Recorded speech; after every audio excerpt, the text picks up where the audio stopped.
take that a step further. After I got stable, now I go, how do I become scalable?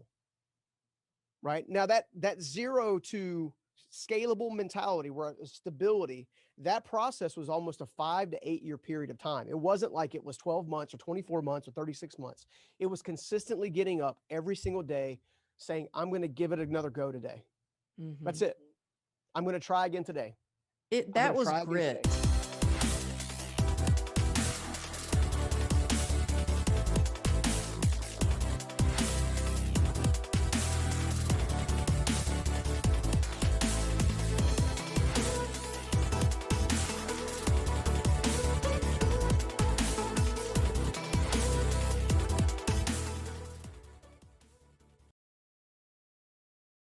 Hey there. Welcome back to the True Grit and Grace podcast. I'm Amberly Lago, and today I have one of the most amazing human beings on the planet. Seriously, we met and have become really good friends, and I'm so excited that you're here. I have Steven Scoggins. He's an award-winning, successful, multi-million-dollar serial entrepreneur of 7 businesses, ranging from construction, thought leadership, and real estate. And I think you're most notably recognized because you went from being homeless to being this successful entrepreneur. He's got a new event coming out, which I'm so grateful to be a part of, called Transform You. And it's really to help people from all walks of life level up and catapult forward. He's now currently dedicated to the relentless pursuit of giving others the same gift of freedom he received by offering practical and empowering education to those looking for a second chance to make their dreams a reality. Steven, you are really the definition of grit and grace, because everything you do, you work so hard and you give such grace to others with just your kindness. And I'm so grateful to have you here. I love you, and I'm so honored that you're on the show. So welcome to the show. I've been excited to talk with you. I have been waiting to hang out with you for so long. I love you so much. You guys you're amazing. You know, we've connected, I don't know, 5 or 6 different ways now because we've been staying connected. But no, I'm excited to hopefully add some value here and to share some insights. I have had a tumultuous life, as many of us, of the listeners have, including your story, my story. And at the end of the day, if you're going to get somewhere, you're going to have to go through some hard stuff. So let's break it down. Yeah. You know, I'm so grateful that our friend Bo introduced us. And the first time I got to talk to you in person, it was instant connection. And I was thinking about, you know, just being able to talk to you today. When I was going to bed last night, I was thinking, you know, there's something about you have, I don't know, a lot of people, every person that I've met that has been through some true hardships and they reach a level of success like you have, you still have this kindness and this humble heart.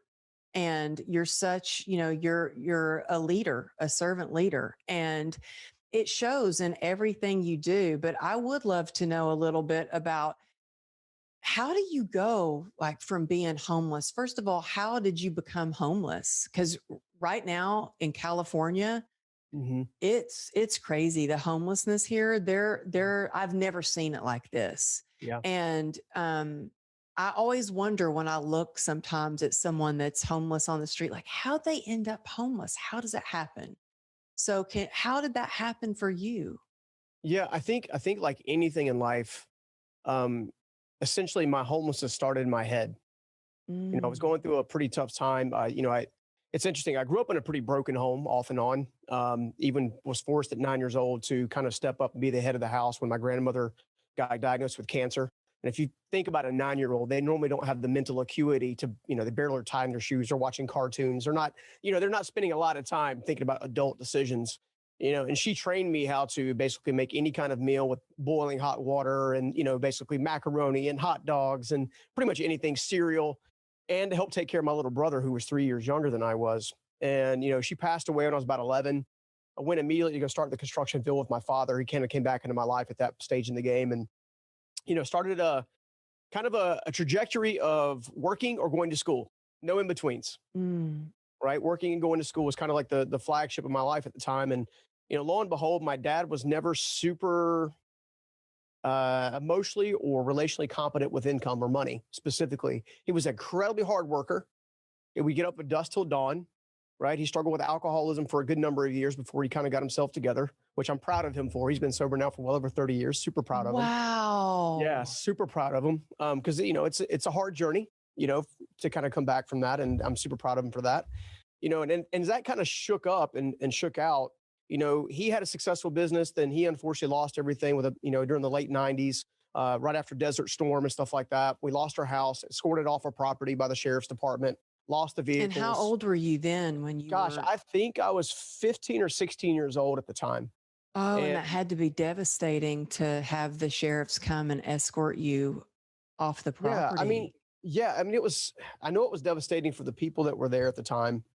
We couldn't even have access to the house without a sheriff's deputy or somebody being present to go in and get your, whatever leftover belongings you have. And unfortunately, my father, as hard as he was working, we kind of moved in with his parents or my grandparents nearby. And then my first mentor, a guy by the name of Steve Meyer, came into my life, who was my dad's employer, and who began to train me and teach me about all kinds of things, from flipping real estate and all kinds of different things. And most of it went, at least early on, I thought it went in one ear and out the other. Mm-hmm. Only to realize it went in one ear, and then stuck in on the side and just kind of hung there for a little bit, So he gave me a second So chance. you learned about mentors at an early age, as did Yeah. I. And Yeah. had no idea that my mentor, when I was 13 and learning how to become a dance instructor, she taught me the business side of things. And that has carried, she Yeah. just messaged me on Instagram yesterday. And I was like, you really changed my life, because thank goodness you had this role model for you in your life that was telling you these things, Yeah. and look at what you do now with them. Yeah, absolutely. But Yeah, you absolutely. were only 15. I was about 15 or 16. It was kind of I remember it was hot, and it's kind of the summertime when all of it kind of shook out and shook down. But when I met Steve Meyer, he asked me one question around that age, right after the foreclosures and all that stuff happened. He said, "Stephen, what's the difference between a rich man and a poor man?" And at my age and my kind of understanding, I said, "Well, duh, money." He's like, "Absolutely not. It's the way they think." Wow. And then he asked me a follow-up question that I think ultimately set me on a course to ultimately change my life. He said, "Do you want to think like me, or do you want to think like your daddy?" Wow. Yeah, talk about a knife and a right in the heart. And he loved my father. He was like a father figure to my father. But I think he saw early on that if I continued the trajectory in which I was on, that I would one day be in the same place that my father was, just as all the generations leading up to my father had Mhm. been. In fact, I'll never forget this. My father told me one time, he said, "Scoggins don't get ahead, they get by." Wow. And it makes you Talk wonder. about that soundtrack in your head that was like, okay, it's okay. I just got to get by. I just got to Yeah. get by. And why not think about more? Why not you be the person to say, no, I want more. I want to break this cycle. So I totally get that, because I grew up in the same kind of household. Like Mhm. when you're describing how you Yeah. grew up, it might be a little bit different, but it was very Yeah. similar. Yeah. And wow, so what did you start to do to change your thoughts and your mindset around getting that out of your head and replacing it with Yeah. something more positive? Well, I think, I wish I could say that at that moment everything changed. It changed in my heart, but it took a while for the things in my heart to go to my head and then to my hands, kind of thing. And Yeah. by the time I was a junior in high school, we had been moved into a trailer park. Unfortunately, the trailer we had wasn't very nice. It was full of insects and kind of beat down and kind of old. And our water and our power and all the utilities were getting shut off on a kind of a consistent basis. I kind of got to the place I had like enough's enough kind of Mhm. thing. So I dropped out of high school, went to go work for Steve, doing basically construction related activities. He actually put me in business for myself, doing essentially siding work, which is kind of what my flagship does. And you would think that, okay, I'm 19 years old at the time. I've got everything in front of me. Like, my mentor is now believing in me. He's now given me everything that I need to succeed. So what happened? Within a year's time, I made all this money because he was paying me very well. And within a year and a half, I had lost every penny of it. to the point of being so desperate and so brokenhearted that I'd actually walked off this job and then found myself later homeless. And I stayed in that homeless state for about 90 days to 120 days, largely because I didn't want to admit, because of my ego and my pride and my arrogance, that I had fallen so far. Because when I was making all the money, I was like, to all the people I went to school with and all the family members who said I couldn't do it and all the family members that believe Scoggins don't get ahead, they get by. I'm like, no, watch me. I got it. I got it kind of thing, Yeah. And I got myself lost in that place. And, when you look at the homeless population as a whole, there are really two groups of people. There are people who have life events and experiences that have led them to basically lose all hope. Mm-hmm. So the one thing that you typically find in common with people that are homeless is they're just looking to exist because of the essence of hopelessness that's kind of been shaped in their heart. Mm-hmm. The second group is actually going to be people who actually enjoy the community of what a homeless encampment. Mm-hmm. So when you first become homeless, it's all about poor, pitiful me in many respects. I lost hope. I don't know what I'm doing. I don't know where I'm going. None of that stuff, no identity, no authenticity, none of the stuff that makes a person who they are. And then over time, you translate yourself into a place of, okay, this is now my tribe and my community, which means you're now taking on somebody else's identity. Oh, wow. So I found myself kind of in that zone all the way to the point of a divine encounter that kind of led me from not taking my life. Had a divine encounter that gave me a second chance. Steve Meyer gave me a second chance. I built my first business literally by taking stuff out of the trash pile, scaffolding and all this kind of stuff to put it together. And that business later became a business that's basically in 3 states, employing several hundred team members as a whole, and became the flagship of the 7 companies in totality. So a lot of it came down to mindset. Wow. Yeah, but did it just take some radical acceptance and like willingness to go ask for help? Yeah. Or how did you go, okay, I know I'm meant for more. I want to do more with my life. What was that first step that you took to get out of that? I think the first thing that happened in my mind, I was talking to a good friend of mine, Steve Carlise, recently. And when I was talking to him, I mentioned, he kept trying to pressure me, like push me. What was the first track? What was the first thing? What was the first thing? And I remember sleeping in a borrowed friend's car. It was a white Chevy Beretta, red interior, leaky sunroof. And I remember it being in the car in the back seat and waking up and thinking this: if I'm going to go down, why don't I at least go down fighting? Mm. That was the first little mental shift that I had that eventually led me to, essentially through a divine set of encounters, if you will. I found God there. Mm-hmm. I found my relationship to the universe there, so to speak. I found my heart there. I have been what I refer to as crushed on multiple occasions. And I'm a firm believer that the crushing is not meant to take you out. The crushing is meant to burn out impurities. Things that, you mentioned earlier, trying to be in a constant state of humble confidence. And that only comes from being crushed. Knowing that at any moment, all the things that you tied your identity to can actually be pulled away from you. So therefore, don't tie your identity to things that can be pulled away from you. And I think that was the first step. Yeah, that's beautiful. And I think, you just posted on Instagram something that really touched my heart, speaking about identity. Mm-hmm. And you said your identity is who you are from the inside out, not what other people see on the outside. Yeah. So I'd love to ask you, who are you? Who is Stephen Scoggins? Stephen Scoggins is a servant first. He's a servant first.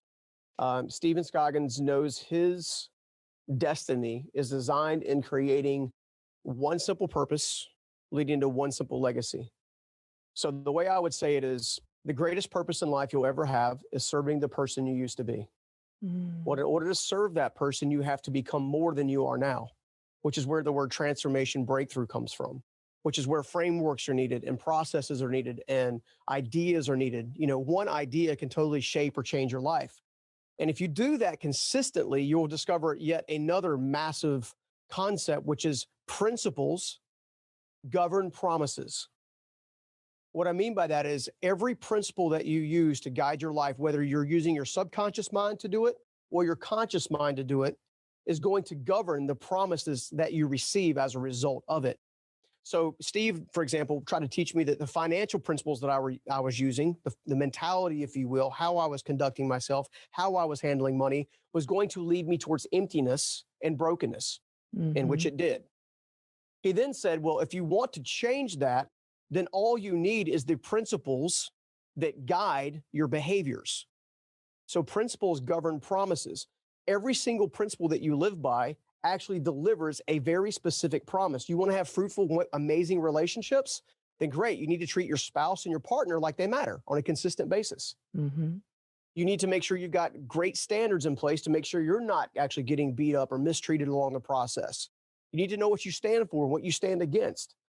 All of those types of things end up shaping a better version of yourself, because one of the things that I learned most from Susan Batts, who taught me off the bridge, aka Mama Wama, and Steve Myrick specifically, is that the greatest legacy we'll ever have in our life is the one that outlives us.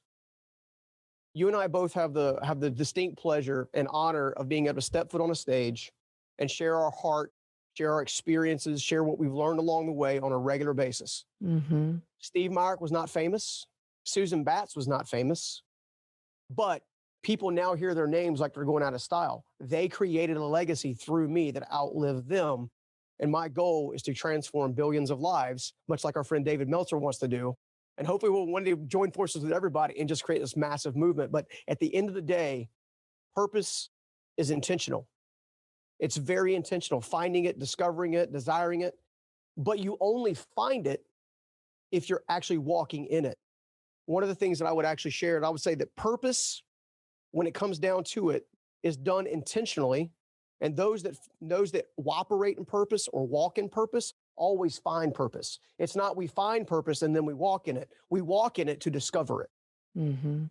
Well, what are some of those principles that you had to really identify or even change, maybe some principles that you had specifically about money and your relationship to money? Because I know a lot of people have a different relationship.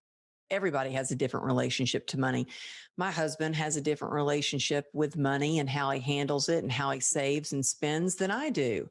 Yeah. And sometimes I think, oh gosh, is this because I grew up with not much money?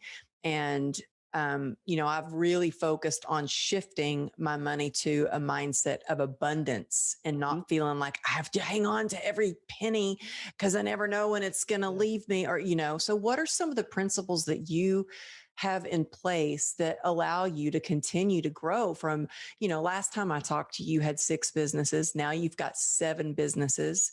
And I have so many questions for you about that. But I do want to talk about what are some of those principles?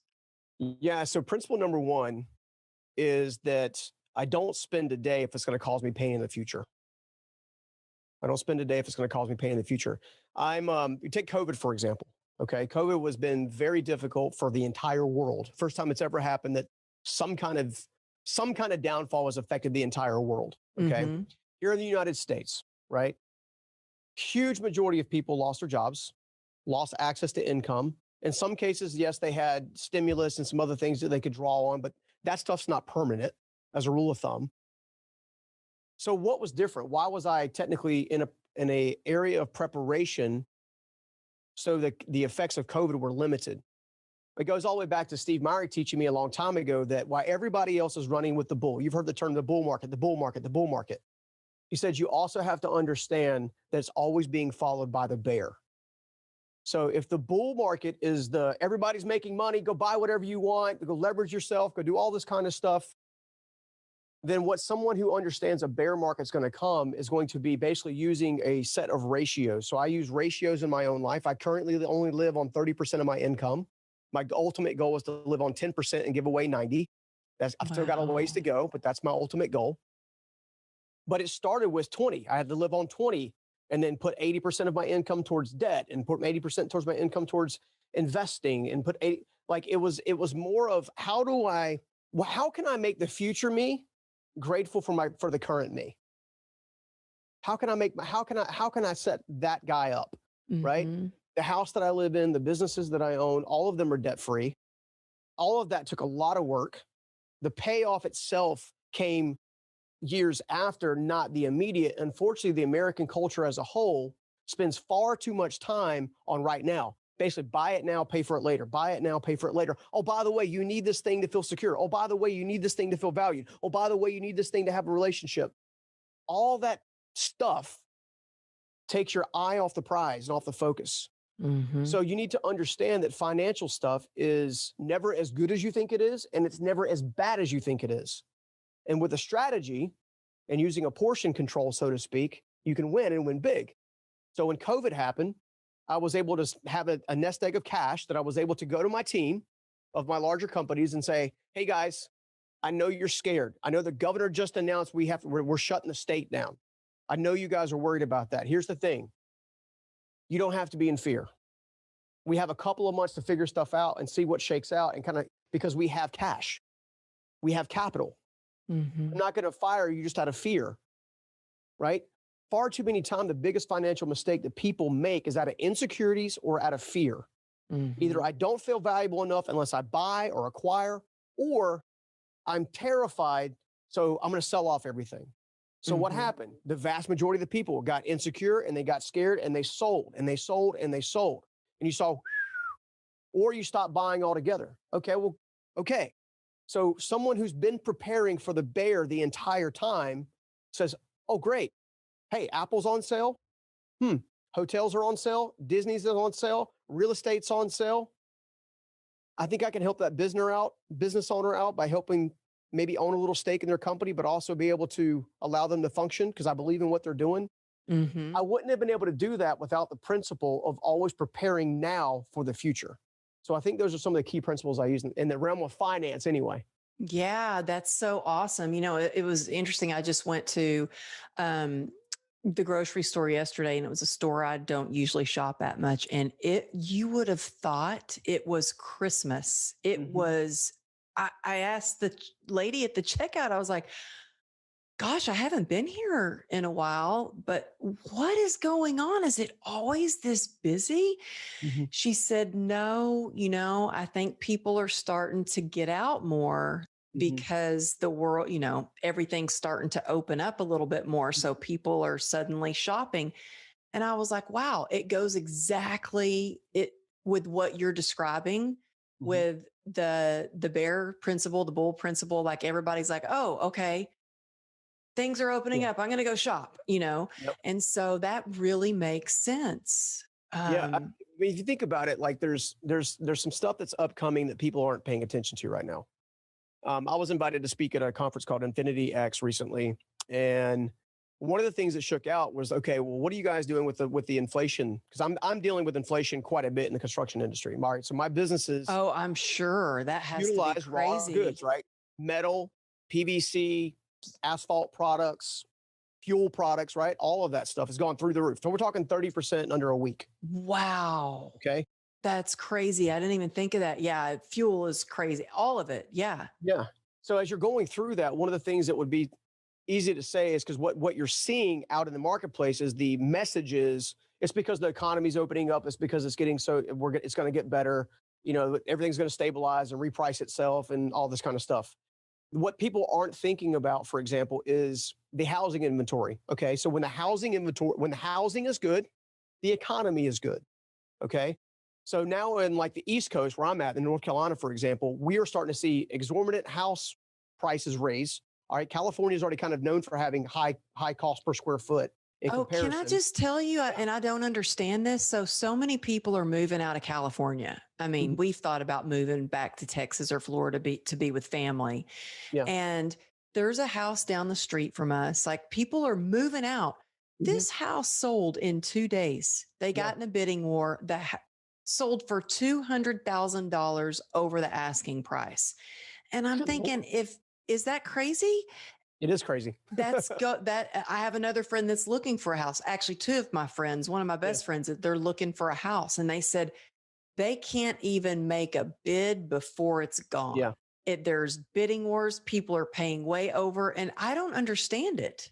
Yeah. If so many people are moving out of California, how the housing rate is just going through the roof. Well, part of that is because the replacement value to build a new construction home would actually be more than the house that someone's actually buying or trying to acquire. Okay. Oh, that makes That's part of it. sense. The second part of that is people are not paying attention. Here's what I mean by that. The housing inventory need in the United States is somewhere around 200 or not 2 million units. Okay. So we need 2 million homes. But we have 2.3 or 2.4 people trying to buy them. Okay. In theory, fantastic. That's amazing. Cool. We're going to have an awesome economy. Everything's going to be on the uprise.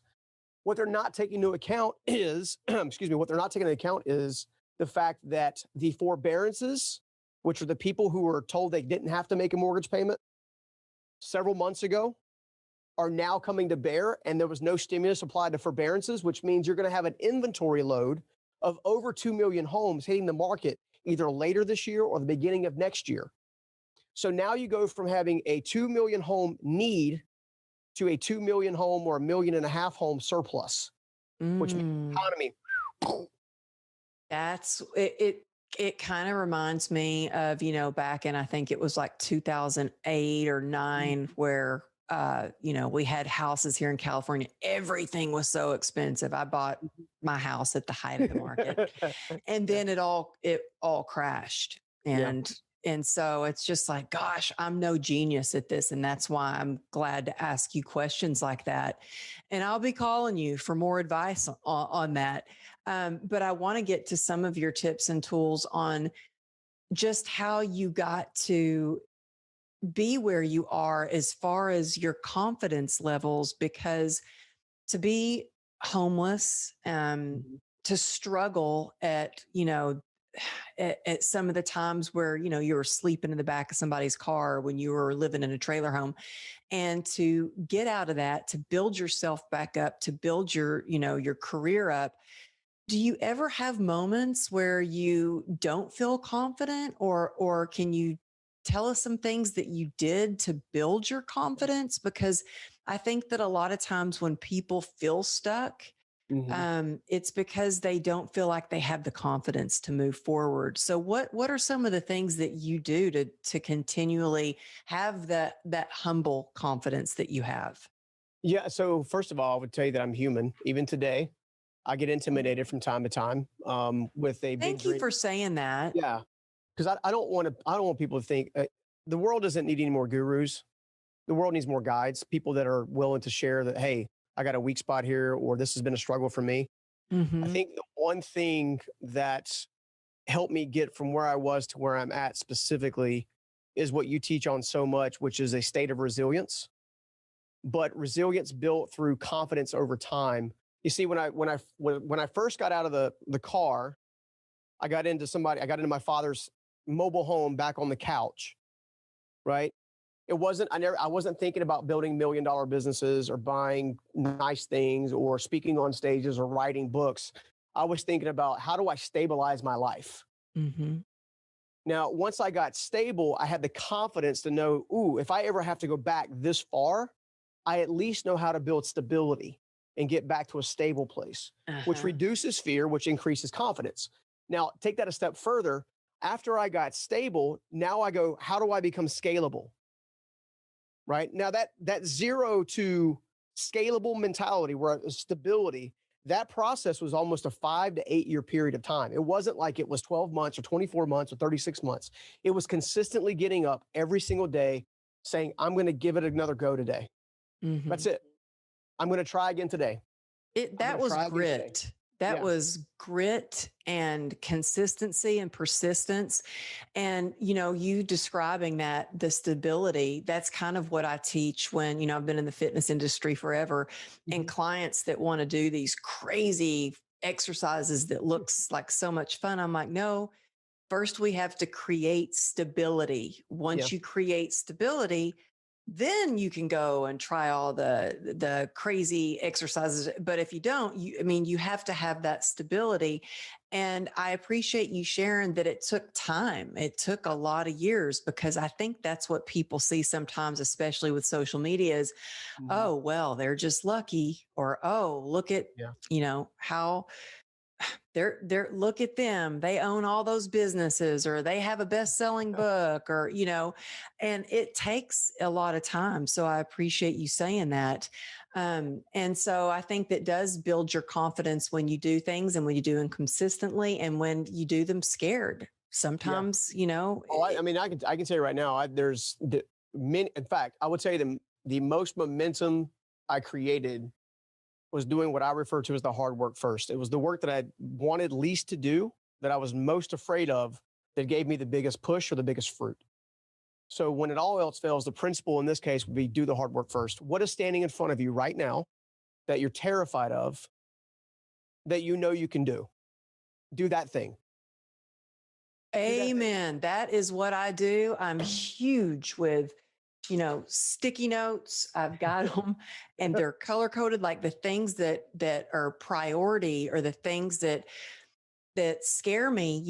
Sometimes I'm like, why am I procrastinating on that? And it's fear. Yeah. And if you just take one action step to accomplish even just one tiny bit closer to your goal, you feel better and you build your confidence. Yeah, But I know, confidence is a set of stairs. It's not a mountain climb. Like it takes time. yeah. And I love that you say, do that hard thing first. And if we do the hard thing first, then things in life becomes easier later. But if we do the easy thing, things in life get harder. You're just pushing it and pushing it, pushing it. You're kicking the can down the streets, what you're doing. And you don't Yeah. want to do that if you actually want to achieve a certain level of fulfillment and peace. And I say peace, like in my life now, I went through COVID less scared because Hmm. of being prepared. Um, I have a sense of peace when I walk in and spend time with my family. I've got a sense of peace now within the businesses, but all of that came from as a result of doing the hard work of the very thing that I didn't want to do. Right? You can distract yourself with the easy stuff. Well, I'm gonna do the little thing here and do the little thing over here and just because you don't want to touch that thing over there. Well, it's time to touch Hmm. that thing over there. That's how you're gonna get the biggest lift. Yeah. And, I think something that helps with that is uh, I take a look at my phone and look at where I've spent the most time. It gives you the weekly report every Yeah. week. And my daughter actually went through it with me, and she was like, you spent 70 hours online last week. And I'm like, well, but I do Zooms, I teach through, I do speaking events, I do the Yeah. podcast. She goes, let's take a look at your Instagram, And so it was like, you know what? You got to Yeah. look at the things, stare at those things, like take accountability, see what's working for you. What are things that are moving the needle on your business, or what are things that you're just doing that are like busy work, Yeah. or you think Exactly. that are important, Yep. but are they really important? Like, is it really moving the needle on your business? Yeah. But I love that you brought up family. You have a beautiful family. Thank you. And he's got a podcast, and I had the honor of being on his podcast. It's called Stuck to Unstoppable. And I cried on the podcast because, We both did.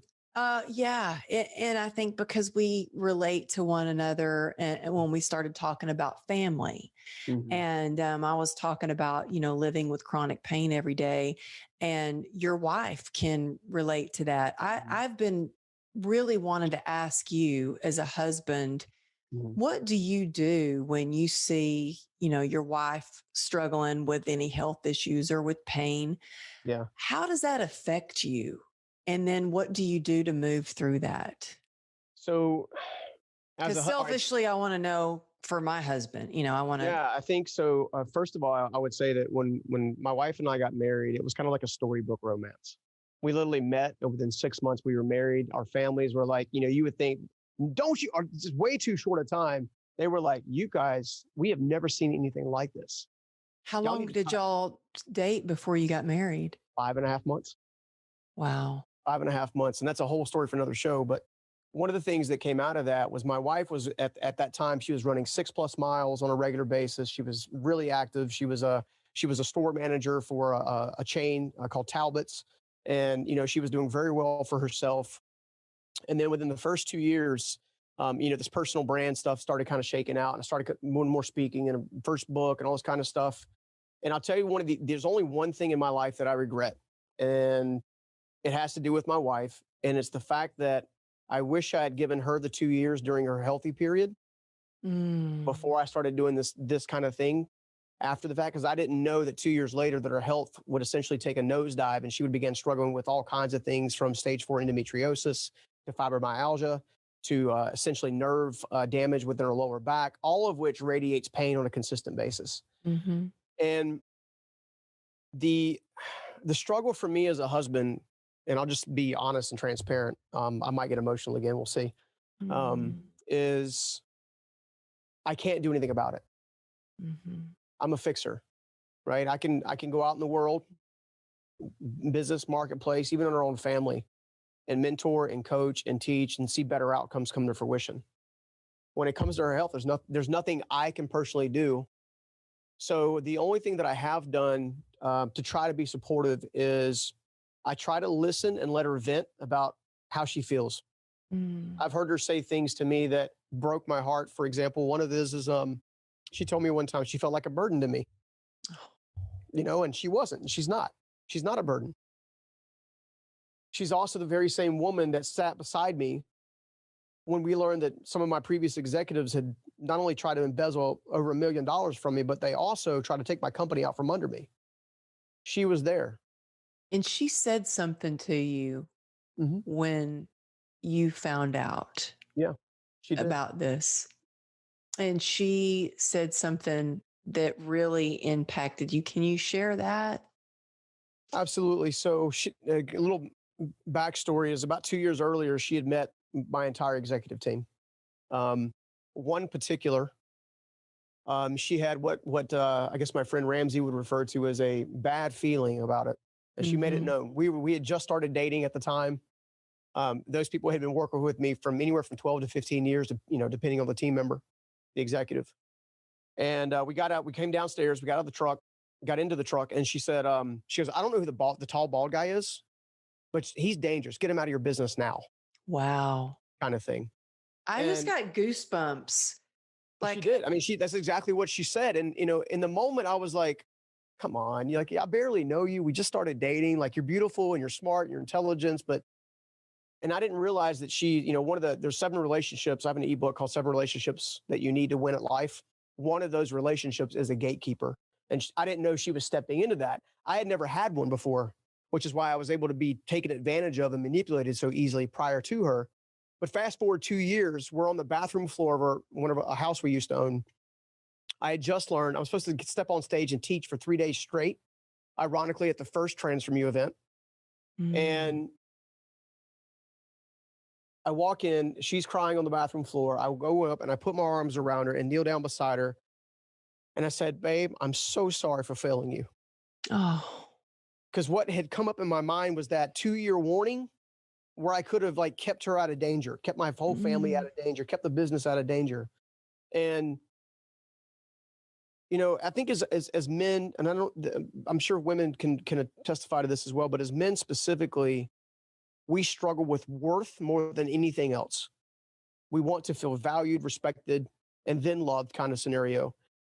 And I felt like I had failed her so much that everything in me that she had everything inside of her could allow her to walk out the door. Wow. And she turned up and looked at me with big tears in her eyes in a very talk about grit, right? She said, oh, let's get this straight. You didn't fail me. They failed you. We're going to fight, and we're going to fight hard. And I was like, I love her. All right, Mamacita, I'm on the game. You fired me up. So yeah, but I think that goes to show that the tenacity you need to overcome massive life adversity is only one belief away. It's only one belief away. The tenacity that you need in that moment literally comes down to what you tell yourself in that moment. All the way back to sleeping in the car, right? It's like, if I'm going to go down, I may as well go down fighting. Well, I got nothing to lose. I literally had nothing to lose. In this moment, right? My wife's courage, my wife's grits, my wife's resilience, her tenacity was like, fire it up, let's go. I woke up the next morning, taught on stage for 3 days, got in my truck the afternoons, and I was bebopping all over the stage I had no idea if I could put it back together. But she gave me the courage to fight and try. And sometimes you have to have that person in your corner. I think so. And I love the idea of this gatekeeper. My husband is definitely my gatekeeper. I actually call him my BS detector. Yeah. And he'll research people, he'll look them up. I was actually supposed to have a business meeting yesterday, Hmm. and he researched and he stayed up till 2 o'clock in the morning researching all this. And he got up, and he doesn't say, you don't need to do business with them. He Hmm. will say, this is what I have researched and found, and I'm not sure it's a very good idea for you, Yeah. but you make that. And I'm like, ooh, I know, so he Yeah. doesn't say, don't do that with it. He like gives me, but he's my BS detector. But I think gatekeeper sounds a little more professional. So I like that.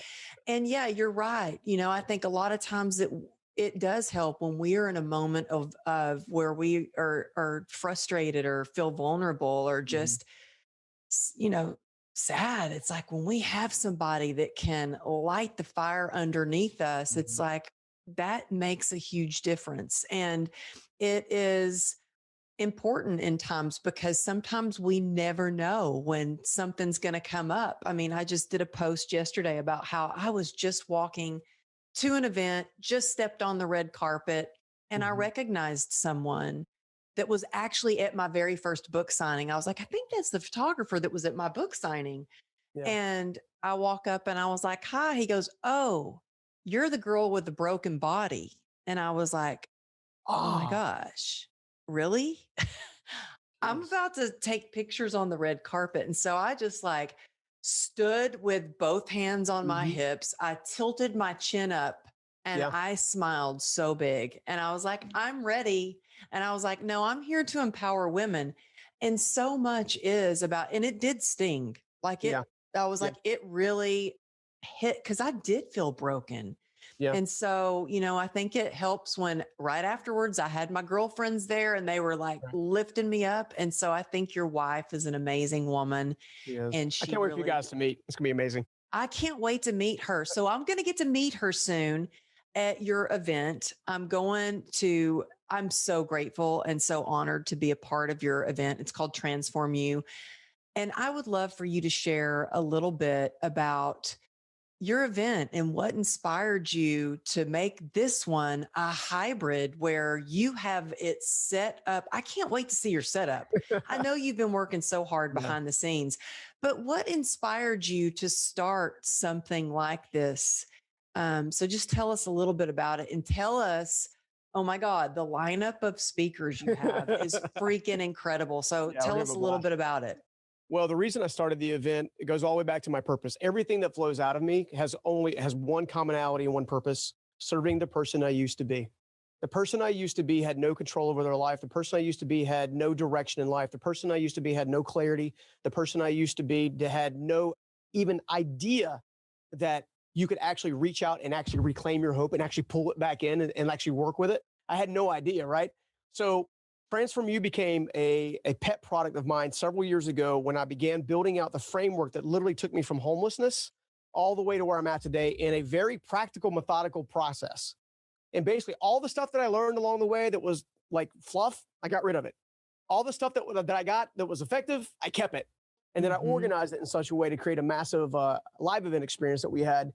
And then this year with COVID, I had something special in my heart. And that was, you know what? There are people who used to be where I used to be. They don't have a lot of resources necessarily. And as a result, they're not able to do these kinds of events and go to these kinds of conferences and get their life turned around, take control of their life, get their own clarity, get their own direction. And as a result, they get to live their life over and over again the same day after day after day. And I'm like, enough's enough. I'm sick of it. I'm done with it. So what I do, I reached out to my friends like you and Tom Bilyeu and Lisa Bilyeu and Anthony Trucks and gosh, Mel Abraham. We have like the who's who of thought leadership when it comes down to transforming your life from the inside out.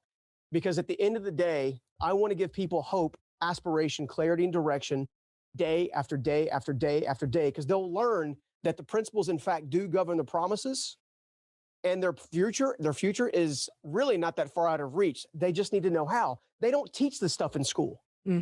They don't You're they don't right. teach you to deal with relationships. They don't teach you how to deal with your various insecurities and fears and setbacks. Well, we do. We Yeah. do. Yeah, amen to that. And it's something I was just talking to my oldest daughter who just got accepted into Yale, by the way. Yeah. And I'm like, Congratulations. okay, I'm for a mama like me who I was a single mom for years. I didn't go to college. The first thing out of my mouth was, well, are you happy? And then I'm like, okay, this is amazing. You got into Yeah. Yale. But we talk about things they don't teach you in school, like Mhm. overwhelm and how to build your Yeah, confidence and how exactly. to set up principles to live your life. So I am so excited about this and so excited to meet so many people that I've known for a while now Yeah. in person at your event. The excitement is building for Yeah. it. So I'm so glad we're going to be sending out stuff. We'll have the link for your event in the show notes. So if you're listening to this, make sure you check the show notes. It'll be up Mhm. on YouTube, it'll be on the website. Also, I want to make sure that people find your podcast because, Thank you. dude, you have some amazing guests on your podcast. I One of know, my like favorites yourself. is Dean Graziosi. Oh, he was amazing. And I'm so honored I got to be on there. I'm like, yeah. Hey, So you brought the y'all, heat. You brought the heat, girl. I'm tell you what. oh, Brought it. thank you. You just have an amazing podcast and your social media is it all every single post, whether it's an IGTV or a quote, it really hits home. So if Oh, you're thank you. looking for inspiration, y'all check him out. And I really hope that you go. Tell us where people can find you and find the event other than the show notes if they're listening right now. Yeah, so the easiest way to stay in touch with me is going to be through Instagram. I spend most of my time there, although I get to hang out with you occasionally on Clubhouse, which is pretty amazing. Which is Steven Yeah, underscore Scott. that's fun. Hey, Yeah, tell everybody again because I was so excited saying, yeah, that's fun. Tell everybody yeah. No, again. it's Instagram. It's Steven underscore Scoggins with a PH, Scoggins. And then if you're interested in checking out the event itself, it's journeyprinciples.com/transform the letter U live. Transform you, the letter U live. One of the things I'm most excited about with this event is that with every single ticket that is purchased, not only do you get an amazing experience, not only do you get a framework, not only do you get clarity and direction for yourself, every single ticket allows you to give another ticket to someone in need at various levels. So that's our way to give back to the people we used to be and get out there and transform millions of lives. That's my goal anyway. Oh, well, you're doing it. You're doing it. I love your passion and I love your enthusiasm. And if y'all are listening, you should check out this video on YouTube because you are on fire. Your energy is like, I just love it. So thank you for being here. I am so excited. I feel like I've already met you in person because we've talked through Zoom so much that it's weird. I feel like I've already met you in person, but I'll finally get to meet you in the flesh soon. And I hope so many of you listening will come and join us because some of my favorite people, thought leaders are going to be there speaking. So many, And so many oh, amazing. yeah, Tom, Anthony. Evan. Yes. Oh, Yeah. Evan is going to be there Yeah, Evan too. Carmichael. We have so like literally, I reached out to all my thought leader friends, and they're all like, "You're doing what? Heck yeah, I want in. Let's go." Yeah. Yeah. And it's going to be tremendous. And if you've been stuck in the rat wheel of life over that where you're living Groundhog's Day every single day, and you're looking for something else, we can help you get there. Yeah. And you really make it feel like a community. And I think that's what people want more is to feel a part of, have some Exactly. guidance and have that hope. So thank you for your beautiful servant heart and all that you do. And I'm excited to see you. Thank you so much for being on. Absolutely. My pleasure. I can't wait to do it again.